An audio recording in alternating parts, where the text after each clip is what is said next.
Hurricane Nate made landfall near the mouth of the Mississippi River Saturday evening as a Category 1 storm with maximum winds of 85 miles per hour. As of 8 p.m. Eastern Time, Nate was located about 10 miles south of the mouth of the Mississippi River and about 100 miles south of Biloxi, Miss. Nate was a Category 1 storm with maximum winds of 90 miles per hour. Forecasters also said Nate could dump 3 to 6 inches of rain on the region, with isolated totals of up to 10 inches. Mississippi's 6 southernmost counties declared a state of emergency, with the state's emergency management director calling Nate the worst hurricane that has impacted Mississippi since Hurricane Katrina. "Everyone needs to understand that," Lee Smithson told reporters. "This is a significantly dangerous situation."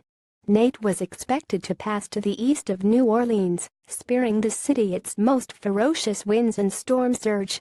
However, the storm could pose a major test for the city's fragile pumping and drainage system.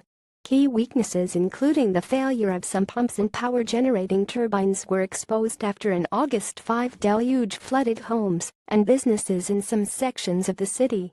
City officials imposed a 7 p.m. curfew for Saturday. On Alabama's Dauphin Island, water had already begun washing over the road Saturday on the island's low-lying west end, said Mayor Jeff Collier. The storm was projected to bring storm surges from 7 to 11 feet near the Alabama-Mississippi state line. Some of the biggest impacts could be at the top of Fennell-shaped Mobile Bay. "The window for preparing is quickly closing," Alabama Emergency Management Agency Director Brian Hastings said. Florida Governor Rick Scott warned residents of the Panhandle to prepare for Nate's impact. The governor said Saturday that residents in evacuation zones in Escambia and Santa Rosa counties should heed the warnings and seek safe shelter from the storm. He said shelters will be available to people who have nowhere else to go. Hurricane Nate is expected to bring life-threatening storm surges, strong winds and tornadoes that could reach across the Panhandle, Scott said. The evacuations affect roughly 100,000 residents in the western Panhandle. The Pensacola International Airport announced it will close at 6 p.m. Saturday and remain closed on Sunday. However, the Louis Armstrong New Orleans International Airport remained open Saturday. "The airport does not close," spokeswoman Michelle Wilcott said. "We are urging customers to check with their specific airlines to see whether their flights have been canceled, because there have been some of those." Waterside sections of New Orleans, outside the city's levee system, were under an evacuation order. About 2,000 people were affected. But not everyone was complying. Gabriel Black of New Orleans' Venetian Isles community sent his wife, a friend, and 3 dogs to a hotel in the city. Black stayed behind because an 81-year-old neighbor refused to leave.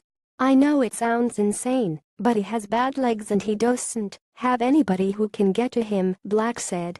Others nearby were staying as well. Nancy and Cleve Bell said their house is built so high off the ground that it stayed dry in the floods after Hurricane Katrina. Nancy Bell said they have a generator and plenty of supplies and will be safe. Louisiana Governor John Bel Edwards said he spoke with President Trump on Saturday morning. "He assured me that law would have all the assistance we need as we prepare for Nate," the governor posted on Twitter. The National Hurricane Center said a hurricane warning was in effect from Grand Isle, Louisiana, to the Alabama-Florida border. A hurricane warning was also in effect for metropolitan New Orleans and nearby Lake Pontchartrain. Tropical storm warnings extended west of Grand Isle to Morgan City, Louisiana, and around Lake Maurepas and east of the Alabama-Florida border to the Okaloosa-Wilton County line in the Florida Panhandle. The Associated Press contributed to this report.